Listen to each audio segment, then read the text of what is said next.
তেজগাঁ থেকে সংবাদ সন্ধ্যা নিয়ে আপনাদের সামনে আছি আমি সুমনা সিং এবং আমি অনিমেষকর। শুরুতেই জানিয়ে দেব বার্তা কক্ষের সবশেষ। করোনায় আরও 199 জনের মৃত্যু, একদিনে রেকর্ড 11,651 রোগী শনাক্ত, পরীক্ষা বিবেচনায় শনাক্তের হার 31%। রাজধানী সড়কে বেড়েছে গাড়ি, 1077 জন গ্রেপ্তার, ব্যক্তি প্রতিষ্ঠান ও গাড়িতে 37.5 লাখ টাকা জরিমানা।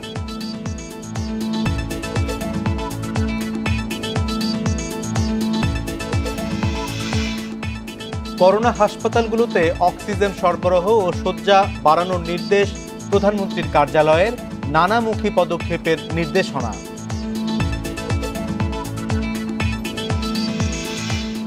টেস্টে ফিরেই সেঞ্চুরি উপহার দিলেন মাহমুদুল্লাহ, তাসকিনের প্রথম হাফ সেঞ্চুরি, 468 রানে থামল ইনিংস, ব্যাটিংয়ে জিম্বাবুয়ে।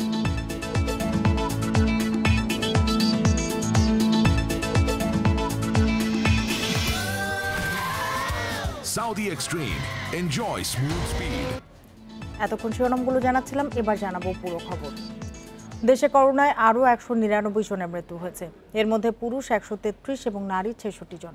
এ নিয়ে মোট প্রাণহানি হল 15,792 জনের। 605টি ল্যাবে 24 ঘন্টায় 36,850 নমুনা পরীক্ষায় করোনা শনাক্ত হয়েছে 11,651 জনের। পরীক্ষা বিবেচনায় শনাক্তের হার 31.62%। বৃহস্পতিবার স্বাস্থ্য অধিদপ্তরের বিজ্ঞপ্তিতে জানানো হয়েছে, দেশে মোট করোনা আক্রান্তের সংখ্যা দাঁড়ালো 9,89,219 জনে। সুস্থ হয়েছেন আরও 5,844 জন।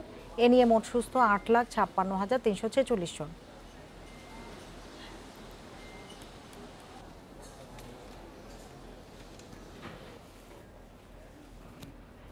করোনার জন্য নির্ধারিত রাজধানীর 16টি হাসপাতালেই দেখা দিয়েছে প্রবল আইসিইউ সংকট।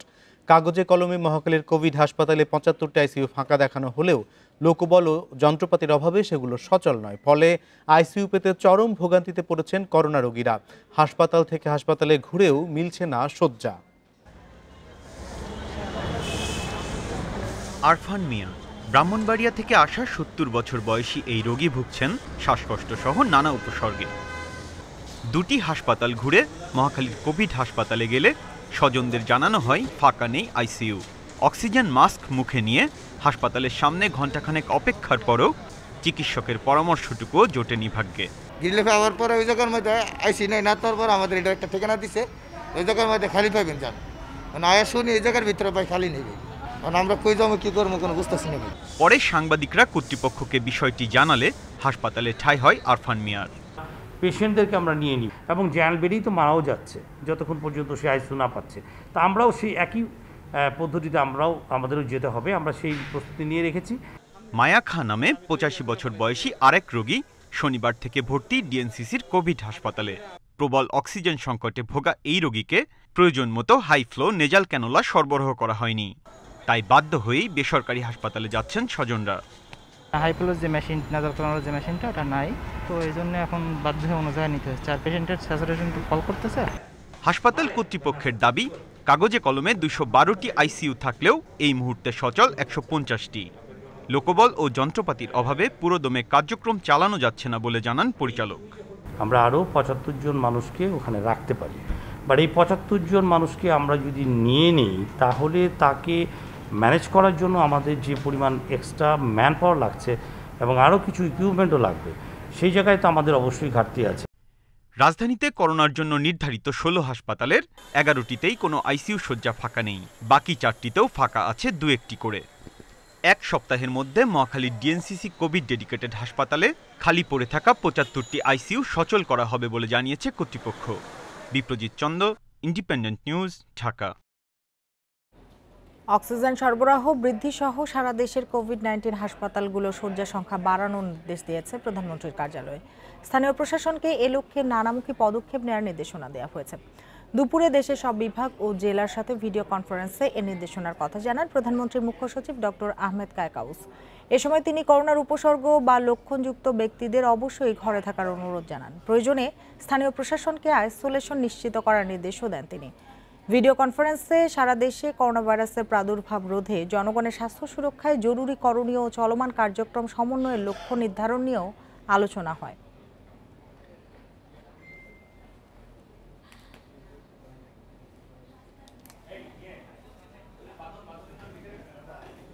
করোনা চিকিৎসায় দেশের বিভিন্ন হাসপাতালে বেড, অক্সিজেন, ওষুধ সহ বিভিন্ন সংকট চরম আকার দেখা দিয়েছে বলে দাবি করেছেন বিএনপি মহাসচিব মির্জা ফখরুল ইসলাম আলমগীর। দুপুরে এক ভার্চুয়াল সংবাদ সম্মেলনে মির্জা ফখরুল বলেন, অকার্যকর লকডাউনের মাধ্যমে দরিদ্র মানুষকে খাদ্যাভাবে ফেলা হয়েছে, এতে চরম অমানবিক পরিবেশ তৈরি হয়েছে। নগদ আর্থিক সহায়তা বা খাদ্যের ব্যবস্থা না করে লকডাউনে মানুষকে ঘরে বন্দি থাকতে বাধ্য করার মধ্য দিয়ে বৈশ্বিক করোনা মহামারীর সাথে এদেশের মানুষের ঘাড়ে অব্যবস্থাপনাজনিত মহামারী চাপিয়ে দিয়েছে বর্তমান ফ্যাসিস্ট আওয়ামী লীগ সরকার। লকডাউন বর্তমানে অকার্যকর নিষ্ঠুর রসিকতায় পরিণত হয়েছে। চলমান লকডাউন যেন বেকার হয়ে পড়া কোটি কোটি প্রান্তিক জনগোষ্ঠীকে খাদ্যভাবে মারার অমানবিক হাতিয়ার হয়ে দাঁড়িয়েছে। বিএনপির মতো জোড়াতালি দিয়ে দেশ চালায় না আওয়ামী লীগ। টিকা কেনার জন্য অন্য কোনো প্রকল্পের বরাদ্দ কমানোর প্রয়োজন নেই বলে মন্তব্য করেছেন তথ্যমন্ত্রী হাসান মাহমুদ। দুপুরে রাজধানীতে তার সরকারি বাসভবন থেকে অনলাইন সভায় এসব কথা বলেন তিনি। বিএনপি আসলে নিজেরা তো দেশ পরিচালনায় ব্যর্থ ছিলেন, সেজন্য তারা এদিক থেকে কাট করে ওদিক থেকে জোড়াতালি দিয়ে দেশ চালিয়েছেন। তাদের সেই জোড়াতালি দিয়ে আমাদের দেশ চালাতে হবে না। মাননীয় প্রধানমন্ত্রী সফলভাবে দেশ পরিচালনা করছেন, কোনো জায়গা থেকে কার্টেন করে কোনো কিছু করতে হবে না। কঠোর লকডাউনের অষ্টম দিনে রাজধানীর সড়ক ছিল ব্যক্তিগত গাড়ির দখলে। কমতি ছিল না রিকশা, মোটরসাইকেলের। বেড়েছে অকারণ ঘোরাফেরাও। পরিস্থিতি নিয়ন্ত্রণে হিমশিম খাচ্ছে আইনশৃঙ্খলা বাহিনী। বিধিনিষেধ অমান্য করায় ঢাকায় 1077 জনকে গ্রেপ্তার করেছে পুলিশ। এছাড়া 318 ব্যক্তি ও প্রতিষ্ঠানকে 16,790 টাকা জরিমানা করা হয়েছে। পাশাপাশি 937টি গাড়িকে জরিমানা করা হয়েছে 21,53,500 টাকা। বৃহস্পতিবার সকাল থেকেই রাজধানী সড়ক ব্যক্তিগত গাড়ির দখলে। বেলা বাড়ার সঙ্গে সঙ্গে বেড়েছে সে চাপ, আর পাল্লা দিয়ে বেড়েছে সাধারণের চলাচল। বাইরে বেরোনোর কারণ হিসেবে তারা দিচ্ছেন নানা যুক্তিও। দুজনে একই কোম্পানিতে চাকরি করি, তো দুজন তো যেতে হবে, এখন তার গাড়ি পাইতেছে না, তো এখন সেক্ষেত্রে আমাদের আনতে হয়েছে। হাঁটি শৃঙ্খলা মোতাবেকই হাঁটি, যেভাবে থাকার কথা, যেভাবে হাঁটার কথা ওইভাবেই হাঁটি, যেন সমস্যা না হয় কারোর। ঝুঁকিটা অবশ্যই মনে হচ্ছে, তারপরে জব করতে হয় আর কি, যেহেতু গভর্নমেন্টের নিয়ম আছে প্রাইভেট এবং টেক্সটাইল ক্ষেত্রে বা গার্মেন্টস ক্ষেত্রে নিজস্ব পরিবহনে যাতায়াত করতে পারবে, সেজন্য আমাদের নিজস্ব গাড়িতে চলে যাতায়াত করি আর কি। পাশাপাশি লকডাউনের বিধিনিষেধ মানাতে তৎপর দেখা গেছে সেনা সদস্যদেরও। সড়কে নামা প্রায় সব গাড়িকেই জিজ্ঞাসাবাদ করেছেন তারা। প্রজ্ঞাপন অনুযায়ী যাদেরকে মুভমেন্ট করার প্রয়োজন শুধুমাত্র তারাই মুভমেন্ট করছেন। অল্প কিছু সংখ্যক আমরা পাচ্ছি যারা ফলস আইডেন্টিটি অথবা ফলস পেপার নিয়ে বের হচ্ছেন, তাদেরকে আমরা আইনের ব্যবস্থা নিচ্ছি তাদের বিরুদ্ধে, এবং তাদেরকে চেকিংয়ের মাধ্যমে আমরা বাসায় ব্যাক করার জন্য আমরা ব্যবস্থা গ্রহণ করছি। এদিকে কঠোর লকডাউন চলমান থাকলেও সাধারণের অবাধ চলাফেরা ঠেকাতে হিমশিম খাচ্ছে আইনশৃঙ্খলা বাহিনী। রাজধানীর নানা চেকপোস্টে ছিল গাড়ির লম্বা লাইন। বিনা প্রয়োজনে কেউ ঘর থেকে বেরোবেন না। 2 সপ্তাহ খুব বড় অনেক দিন না, আর প্রত্যেকের জরুরি কাজে যদি প্রত্যেকে রাস্তা নেমে পড়েন, 18 কোটি লোক রাস্তা নেমে পড়ে, তাহলে তো আমরা অসহায় হয়ে পড়ি, রাষ্ট্র অসহায় হয়ে পড়ে। এক্ষেত্রে আপনাকে সতর্ক হতে হবে। অন্যান্য দিনের মতো লকডাউনের অষ্টম দিনে অকারণে বাইরে বের হওয়াদের আটক জরিমানা করা হয়েছে। বন ইবনে কামাল, ইন্ডিপেন্ডেন্ট নিউজ, ঢাকা। কঠোর বিধিনিষেধ বাস্তবায়নে ঢাকার প্রধান সড়কে প্রায় সব সময় আইনশৃঙ্খলা বাহিনীর তৎপরতা দেখা গেলেও অলি গলি পাড়া মহল্লার চিত্র ভিন্ন। খোলা রয়েছে চায়ের দোকান সহ অনেক দোকান, মানা হচ্ছে না স্বাস্থ্যবিধি। প্রশাসন বলছে বারবার অভিযান চালিয়েও তেমন কোনো লাভ হচ্ছে না। পুরান ঢাকার শাঁখারীবাজার এলাকার চিত্র এটি। স্বাভাবিক সময়ের মতোই চলছে প্রায় সব কার্যক্রম। শুধু পুরান ঢাকা নয়, রাজধানীর অনেক এলাকাতে দেখা গেছে এমন চিত্র। কঠোর বিধিনিষেধ উপেক্ষা করে অনেকে আবার মাস্ক ছাড়াই ঘুরছেন অলিগলিতে। কঠোর বিধিনিষেধ বাস্তবায়নে র্যাব, পুলিশ, সেনাবাহিনীর পাশাপাশি পাড়া মহল্লাতেও পরিচালিত হয় ভ্রাম্যমাণ আদালত। আটকেছে রিক্সার ভিতরে গরমে লেগাবে, মাস্কটা একটু খুইলা বইছিলাম, ব্রিজের ডালটা বাতাসটা লেগাবে, এটার লেগে আটকেছে ভাই। মানে এই সবাই খুঁজছি, মানে এই কানে ঘা হয়ে গেছে। আমরা তো রোজ আনি রোজ খাই, যার কারণে আমরা ফেটের দায়ে বের হতে হচ্ছে। বিধিনিষেধ অমান্য করে স্বাস্থ্যবিধি না মেনেই চলছে বেচা কেনা। যদি দোকানপাট খোলা না থাকতো তাহলে খাওয়া হইতো না, এটা বাসায় থাকতাম। পুলিশ তো আসে, তো পেটের দায়ে তো যারা এই করতে হইতেছে। মাছে সকল শুধু দেখতে মুখে মধ্যে না ফাপড় লাগে, সেই জন্য খেয়ে আসছে। কঠোর বিধিনিষেধ ও স্বাস্থ্যবিধি নিশ্চিতে পাড়া মহল্লায় অভিযান অব্যাহত রাখার কথা জানায় প্রশাসন। আমরা যখন থাকি তখন তারা হয়তো বন্ধ করে, আবার আমরা একটু অন্যদিকে গেলেই তারা আবার দেখা যায় যে দোকান খুলে বসে থাকে। তো তারপরেও আমরা চেষ্টা করছি যে কঠোরভাবে এটি দমন করার জন্য। পাড়া মহল্লায় স্বাস্থ্যবিধি নিশ্চিতে নিজ উদ্যোগে সচেতনতার কোনো বিকল্প নেই বলেও মনে করে প্রশাসন। মাহমুদ শরীফ, ইন্ডিপেন্ডেন্ট নিউজ, ঢাকা। রাজশাহীতে বিদেশগামীদের করোনার সনদ জালিয়াতি চক্রের 3 সদস্যকে গ্রেপ্তার করেছে মহানগর গোয়েন্দা পুলিশ। দুদিনে নগরীর কলাবাগান এলাকায় অভিযান চালিয়ে এ চক্রের মূল হোতা তারেক আহসান সহ চক্রের 3 সদস্যকে গ্রেপ্তার করা হয়। গ্রেপ্তার তারেক রাজধানীর বক্ষব্যাধি হাসপাতালের অফিস সহকারী। অন্য দুজন একই প্রতিষ্ঠানের গাড়ি চালক রফিক ও তার স্ত্রী শিখা। পুলিশ জানিয়েছে সিভিল সার্জনের অফিস থেকে বিদেশগামীদের করোনা পরীক্ষার তথ্য সংগ্রহ করত তারা। এরপর যাদের ফল নেগেটিভ আসতো তাদের কল করে পজিটিভ বলে জানাতো এই চক্রের সদস্যরা। এরপর নেগেটিভ সনদ দেওয়ার কথা বলে হাতিয়ে নিত 3 থেকে 15,000 টাকা। পরে সিভিল সার্জন অফিস থেকে মূল নেগেটিভ সনদটি সংগ্রহ করে বিদেশগামীদের হাতে তুলে দিত তারা। এ চক্রের বাকি সদস্যদের গ্রেপ্তারের চেষ্টা চালাচ্ছে পুলিশ। এই চক্রটা তাদের মোবাইল নাম্বারে ফোন দিয়ে বলে যে আপনার রিপোর্ট পজিটিভ আসছে, আমাদের সাথে যোগাযোগ হলে আমরা নেগেটিভ দেব। এইভাবে তারা প্রতারণা করে এবং যেহেতু তাদের হাতে সময় কম থাকে, এইভাবে তারা অনেকের কাছ থেকে টাকা হাতিয়ে নিচ্ছে। এদেরকে আমরা গ্রেপ্তার করতে সক্ষম হই। এর বাইরে আরো 2 জন পলাতক আছে। আমরা আশা করি অভিযান চলছে, আমরা ওই 2 জনকেও খুব দ্রুত সময়ে গ্রেপ্তার করতে পারবো। প্রধানমন্ত্রীর উপহারে হতদরিদ্রদের মাথা গোঁজার ব্যবস্থা হলেও প্রকল্প বাস্তবায়ন কর্মকর্তাদের গাফিলতি আর অনিয়মে তা এখন বিস্ফোরা হয়ে দাঁড়িয়েছে। বেশ কিছু এলাকায় এসব ঘর নির্মাণের পর ভেঙে পড়া এবং পলেস্তরা খসে পড়েছে। কোথাও কোথাও নিচু জমিতে ঘর নির্মাণ করায় হালকা বৃষ্টিতে পানিবন্দী হয়ে পড়েছেন সুবিধাভোগীরা। বগুড়ার শেরপুরে কটুয়া খালের পাড়ে নির্মাণ করা হয় 22টি ঘর। এর মধ্যে সামান্য বৃষ্টিতে মাটি ধসে বেশ কয়েকটি ঘর ভেঙে পড়েছে। শাহজাহানপুরে নিচু জমিতে ঘর নির্মাণ করায় বৃষ্টি হলেই ভোগান্তিতে পড়েন বসবাসকারীরা। বন্যায় ভয়াবহ পরিস্থিতির আশঙ্কা তাদের। প্লাস্টারটা খুব খারাপই করছে, এর মধ্যে কোনো মশলা দেয়নি, বালুই সংখ্যাই বেশি। আর বালু এখন হোস্টাইলে বালু ঝরঝর করে পড়ে। বাথরুমগুলো হাত দিয়ে প্লাস্টার করছে, গাছ নিয়েও করে নেই, এমন কাজ করে গেছে। এক রাতের বৃষ্টি কোনোদিন বন্যা হয়, ওই ঘরে 3 ঘরের মধ্যে পানি উঠছিল আর বাড়িগুলো টুবু টুবু হচ্ছিল। রান্না করার জায়গায় যে বৃষ্টি নামছে, রান্না করার অসুবিধা হতেছে, আর না রান্না তো বাচ্চা কাচ্চা না খেয়ে থাকে। এছাড়া মেঝে দেবে যাওয়া পলেস্তরা খসে পড়ার ঘটনা তো রয়েছেই। জেলা প্রশাসক জানিয়েছেন ভুল জায়গা নির্বাচনে এমন অবস্থা হয়েছে। পরিকল্পনার মধ্যে স্থানগুলো নির্বাচনের ক্ষেত্রে নিশ্চয়ই ত্রুটিপূর্ণ ছিল, আর নাহলে তো আর এরকম অবস্থা হতো না। আমরা ব্যবস্থা নিচ্ছি, আমরা সেখানে আবার এটাকে পুনরায় মেরামত করে এটাকে বাসযোগ্য করার জন্য আমরা চেষ্টা করছি। খাগড়াছড়ির মহালছড়িতে 75টি ঘর পেতে গৃহহীন প্রতি পরিবারকে গুনতে হয়েছে 30,000 টাকা করে। স্থানীয় জনপ্রতিনিধিরা এসব অর্থ হাতিয়ে নিয়েছেন বলে অভিযোগ ভুক্তভোগীদের। তারপরও সেগুলোতে বসবাস কঠিন হয়ে পড়েছে। 30,000 টাকা ইউনিয়ন পরিষদের মাধ্যমে দিতে হয়। টাকা না দিলে মানে ঘর দিতে আসি না, কেউ কেউ মানে 50,000 টাকা দিতে আসি, কেউ কেউ 30,000 টাকা দিতে আসি। 29 বস্তা দেয়, পুরো ঘর করে আলাছে 29 বস্তা বিল্ডিং হয়। বরগুনার তালতলিতে নির্মিত 110টি ঘরের বেশিরভাগই ভেঙে পড়েছে নির্মাণের 1 মাসের মধ্যেই। প্রকল্প বাস্তবায়ন কর্মকর্তা ও স্থানীয় ইউপি চেয়ারম্যানের অনিয়মের অভিযোগ করেছেন স্থানীয়রা। Abu Noman, independent news desk. Awami League সাধারণ সম্পাদক ওবায়দুল কাদের বলেছেন, আশ্রয়ণ প্রকল্পের প্রায় 1,20,000 বাড়ির মধ্যে 24টি স্থানে নির্মাণ কাজের ত্রুটি গণমাধ্যমে উঠে এসেছে, যা বাস্তবায়িত প্রকল্পের 0.25 ভাগ। দায়িত্ব অবহেলা ও অনিয়মে জড়িতদের বিরুদ্ধে শাস্তিমূলক ব্যবস্থা নেওয়ার হবে বলেও জানান তিনি। ত্রুটিপূর্ণ যে ভাগ স্থাপনা নিশ্চিত হয়েছে তার সরকারি খরচে মেরামত, প্রয়োজনে পুনর্নির্মাণ করা হবে।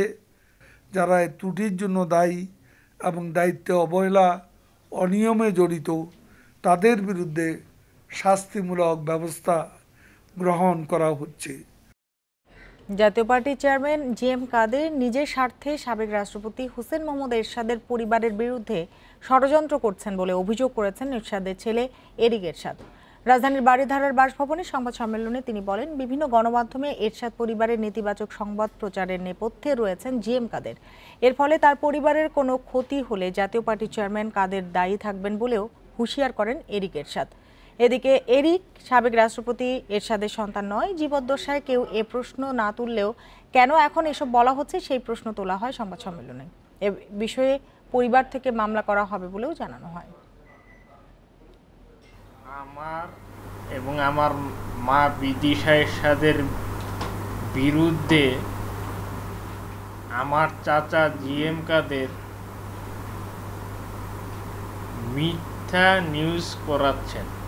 আমার এবং আমার মা বিদিশা এরশাদের যদি কোনো ক্ষতি হয় এটার জন্য দায়ী থাকবেন একমাত্র আমার চাচা জিএম কাদের।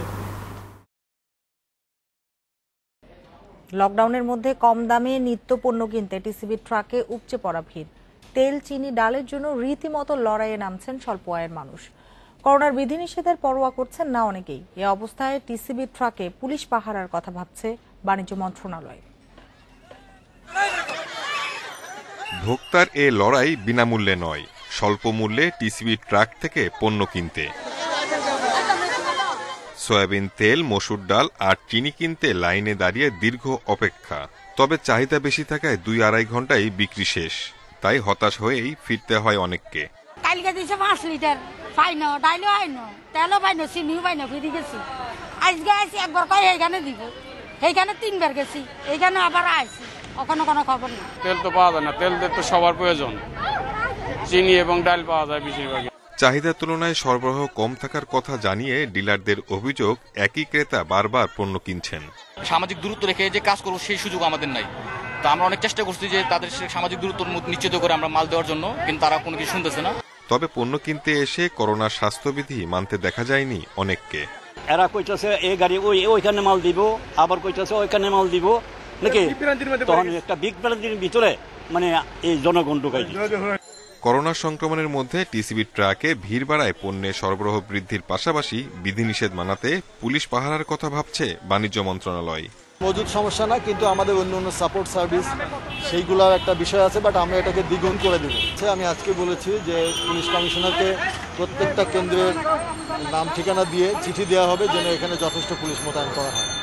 লকডাউন ও কোরবানির ঈদ উপলক্ষে সারা দেশে 450টি ভ্রাম্যমাণ ট্রাকের মাধ্যমে পণ্য বিক্রি করছে সরকারি বিপণন সংস্থা টিসিবি। চলবে 29 জুলাই পর্যন্ত। Shahid Ahmed, independent news, Dhaka. কোরবানির পশু পরিবহনে 17 থেকে 19 জুলাই খুলনা, ঢাকা ও চাঁপাইনবাবগঞ্জ ঢাকা রুটে চলবে 2 জোড়া বিশেষ ট্রেন। রেলওয়ে পশ্চিম জোন থেকে দেয়া বিজ্ঞপ্তিতে জানানো হয়, ক্যাটেল স্পেশাল 1 ও 2 ট্রেন চলবে খুলনা থেকে ঢাকার তেজগাঁ স্টেশন পর্যন্ত এবং ক্যাটেল স্পেশাল 4 ও 3 নম্বর ট্রেন যাতায়াত করবে চাঁপাইনবাবগঞ্জ থেকে রাজশাহী হয়ে তেজগাঁ পর্যন্ত। তবে এই রুটে বর্তমানে আম পরিবহনের জন্য যে বিশেষ ম্যাঙ্গো স্পেশাল চলাচল করে, কোরবানির সময় তা আলাদাভাবে না চলে পশু পরিবহনের সাথে একই ট্রেনে আম পরিবহন করা যাবে। এসব ট্রেনে কোনো রকম যাত্রী পরিবহন না করতে নির্দেশ দেওয়া হয়েছে।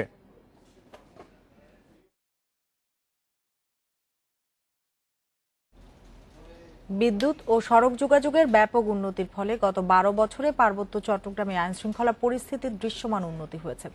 কমেছে হানাহানি, হিংসা বিদ্বেষের জীবন পেছনে ফেলে নতুন আত্মবিশ্বাসে বলীয়ান হচ্ছেন পার্বত্যবাসী। 1996 সালে প্রথমবারের মতো সরকার গঠন করে প্রধানমন্ত্রী শেখ হাসিনা পার্বত্য চট্টগ্রামের 3 জেলায় বছরের পর বছর চলা হানাহানি রক্তপাত বন্ধের উদ্যোগ নেন। 1997 সালে তার ঐকান্তিক চেষ্টায় স্বাক্ষরিত হয় ঐতিহাসিক পার্বত্য চট্টগ্রাম শান্তি চুক্তি। এরপর পাহাড়ের দৃশ্যপট পাল্টে যেতে শুরু করে, কিন্তু গুম, খুন কিংবা রাহজানি একেবারে থেমে যায়নি। বিভিন্ন সময়েই নানা ঘটনায় রক্ত ঝরেছে পাহাড়ে, হামলা হয়েছে কোনো কোনো পার্বত্যবাসীর বাড়িতে। 2008 সালের নির্বাচনে জয়ী হয়ে শেখ হাসিনা দ্বিতীয়বার সরকার গঠন করার পর চুক্তি বাস্তবায়নে আবারও তৎপর হয় প্রশাসন। টানা তৃতীয় দফায় সরকার পরিচালনার সুযোগে শান্তি নিশ্চিতে দুর্গম পার্বত্য এলাকায় সড়ক যোগাযোগ ব্যবস্থাকে খোলনলচে পাল্টে দেয়া হয়। পাহাড়ের গা ঘেঁষে মাইলের পর মাইল দৃষ্টিনন্দন নতুন নতুন সড়ক তৈরি করে গড়ে তোলা হয় সুবিস্তৃত এক নেটওয়ার্ক, যার ফলে আইনশৃঙ্খলা রক্ষার স্বার্থে দ্রুততম সময়ে চলাফেরা করতে পারছে সেনাবাহিনী, বিজিবি ও পুলিশের সদস্যরা। বিভিন্ন দুর্গম এলাকায় সেনাবাহিনীর ক্যাম্প রয়েছে, বিভিন্ন রিজিয়ন, বিভিন্ন জোনে বিভক্ত। তারা জোনে বিভক্ত থেকে বিভিন্ন অংশে তারা পেট্রোল করছে এবং এই ক্যাম্পগুলোর মাধ্যমে এই অঞ্চলে সার্বিক নিরাপত্তা ব্যবস্থা রক্ষা করা হচ্ছে।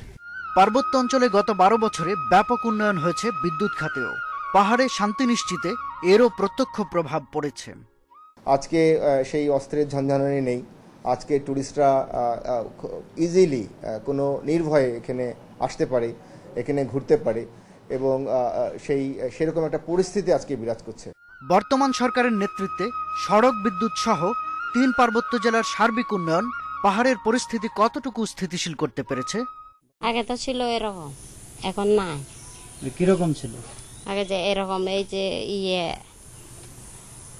লুটপাট হতো রাস্তাঘাটে, এরকম বাড়িঘর লুট করতো, এরকম থাকতো আগে, এখন নাই। পাহাড়ের অন্য তৃণমূল মানুষরা এখন কেমন আছেন? আগে তো গোলাগুলি হইতো, এখন তো গোলাগুলি নেই। আইন শৃঙ্খলা বাহিনীর তৎপরতায় বর্তমানে আমরা কিন্তু পাহাড়ে যারা বসবাস করতেছে তারা কিন্তু এখন মোটামুটি শান্তিতে অবস্থান করতেছে। আমরা পার্বত্যবাসীর দৃঢ় বিশ্বাস, সরকারের পরিকল্পনার ধারাবাহিকতায় পাহাড়ের নাগরিক জীবনে আতঙ্ক কেটে যাবে চিরতরে। জুম পাহাড়ে বইবে আরও শান্তি ও সম্প্রীতির সুবাতাস। শাহাদাত স্বপন, ইন্ডিপেন্ডেন্ট নিউজ, খাগড়াছড়ি। বিশ্বে করোনায় একদিনে মারা গেছেন ৮,৪২৪ জন, নতুন শনাক্ত 4,56,000। এ নিয়ে করোনায় মোট প্রাণহানি ছাড়ালো 40,17,000। এ পর্যন্ত আক্রান্ত 18,58,00,000-এর বেশি। ভারতে একদিনে মারা গেছে 817 জন, আক্রান্ত 45,000। এদিকে একদিনে সর্বোচ্চ মৃত্যুর সাক্ষী ব্রাজিলে মৃত্যু হয়েছে 1,595 জনের। শনাক্ত 54,000। ডেল্টা ভ্যারিয়েন্টের চেয়েও শক্তিশালী পেরুতে শনাক্ত ল্যাম্বাডা ভ্যারিয়েন্ট নিয়ে সতর্ক করেছে বিশ্ব স্বাস্থ্য সংস্থা। ভুটান, শ্রীলঙ্কা ভ্রমণের ক্ষেত্রে মার্কিন নাগরিকদের ওপর নিষেধাজ্ঞা দিয়েছে যুক্তরাষ্ট্র। ইন্দোনেশিয়ায় সংক্রমণ বাড়ার সাথে তীব্র হয়েছে অক্সিজেন সংকট। বুধবার দেশটিতে 1,040 জন মারা যায়।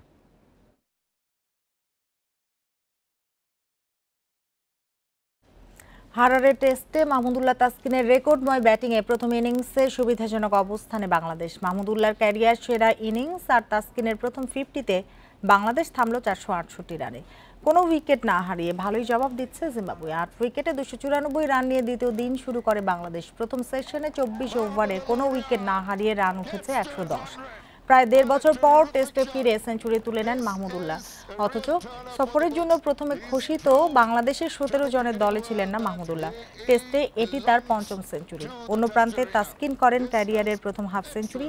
এই জুটির 191 রান নবম উইকেটে বাংলাদেশের পক্ষে সর্বোচ্চ। তাসকিন 75 রানে আউট হলেও মাহমুদুল্লাহ 150 রানে অপরাজিত থাকেন।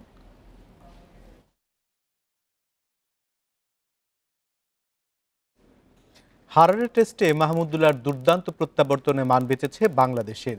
ক্যারিয়ারের প্রথম 150 করে বড় পুঁজি নিশ্চিত করেন আটেনামা রিয়াদ। তাসকিনের সাথে তার 191 রানের জুটি এখন নবম উইকেটে দেশের পক্ষে সর্বোচ্চ।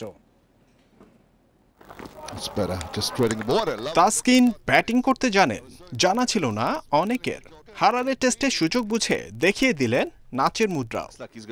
ব্যাটিং ব্যাকরণ আর ললিত কলায় দক্ষতার পর হারারেতে দেখালেন নতুন রূপ। যে তাসকিন চোখে চোখ রেখে জবাব দিতে জানেন। নতুন বলে 10-এ নামা তাসকিনের এমন প্রতিরোধ টাইগার টপ অর্ডারকে তো অস্বস্তিতে ফেলে দেওয়ার কথা। হারারে টেস্টের দ্বিতীয় দিন এত কিছু করলেন তাসকিন, তারপরও সম্ভব হয়নি মাহমুদুল্লাহর ওপর থেকে আলো কেড়ে নেয়া। সাদা পোশাকে 16 মাসের নির্বাসন ঠিক কি অপরাধে নিশ্চিত নন কেউ। প্রত্যাবর্তনে নির্ভর ব্যাটিং সাক্ষ্য দেয় ক্রিকেট থেকে মনোযোগটা কখনোই সরেনি।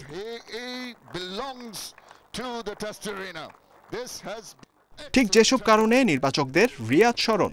হারারেতে পূরণ করলেন সব শর্ত। 132 রানে 6 উইকেট হারানোর পর বের করে এনেছেন স্বাগতিকদের প্রায় পকেটে ঢুকে পড়া ম্যাচকে।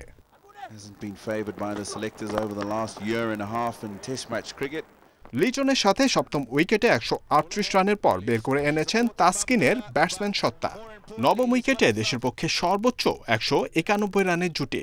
অন্য প্রান্তে রিয়াদের উপস্থিতির কারণেই হয়তো তাসকিনের এমন অসামান্য হয়ে ওঠা। হতাশায় রক্তচক্ষু দেখিয়েছে রোডেশিয়ান পেসাররা। চেষ্টা করেছে উত্তক্ত করার, সবকিছুর বিপরীতে উইকেটে শান্ত নির্ভার স্মার্ট মাহমুদুল্লাহ রিয়াদ। ইবাদতকে সাথে নিয়ে তুলে নিয়েছেন ক্যারিয়ারের প্রথম 150। মনের ওপর ব্যাটসম্যানের যখন এমন নিয়ন্ত্রণ, তখন প্রতিপক্ষ পেসারদের সামর্থ্য কি বাইরে থেকে আঁচড় বসায়। জহিরুল ইসলাম, ইন্ডিপেন্ডেন্ট নিউজ। মারাকানার সুপার ক্লাসিকোতে দুই বন্ধু মেসি নেইমারের লড়াই। বন্ধু নেইমারের ইচ্ছে পূরণ হয়েছে, কোপা আমেরিকার ফাইনালে মেসিকে পেয়েছেন প্রতিপক্ষ হিসেবে। একসময়ের সতীর্থরা এবার জাতীয় দলের জার্সিতে লড়বেন শিরোপার লড়াই। আর্জেন্টিনা ব্রাজিলের প্রাণভোমরা মেসি নেইমার শিরোপা জিততে মরিয়া দলের হয়ে।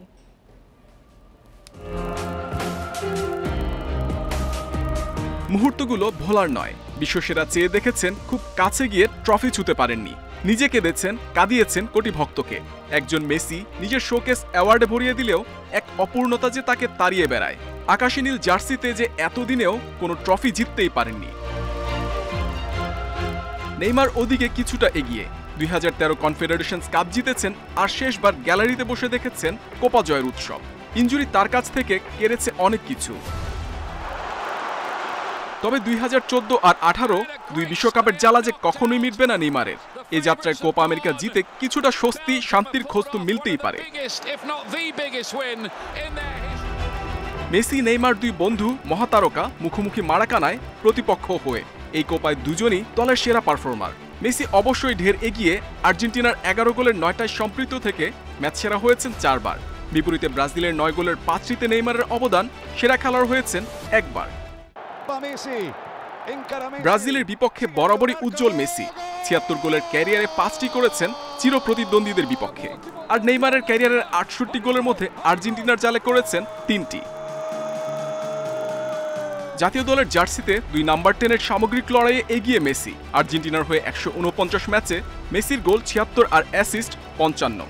বিপরীতে নেইমারের 109 ম্যাচে 68 গোল আর অ্যাসিস্ট 46। বার্সায় দুজনের রসায়ন এখনো ভক্তদের হৃদয় ঝড় তোলে। পারফরমেন্সের বিচারে মেসি নেইমারের তুলনা হয় না। খেলার ধরন, আচরণে পার্থক্য থাকলেও এক জায়গায় দুজনে সমান। দলের প্রাণভ্রমরা যে তারাই। Mohammad Nazim, independent news. আর এই ছিল আজকের সংবাদ সন্ধ্যা। ইন্ডিপেন্ডেন্ট টেলিভিশনের সব খবর আরো বিস্তারিত দেখতে চোখ রাখুন ফেসবুক, ইউটিউব এবং টুইটারে। সাথে থাকার জন্য ধন্যবাদ।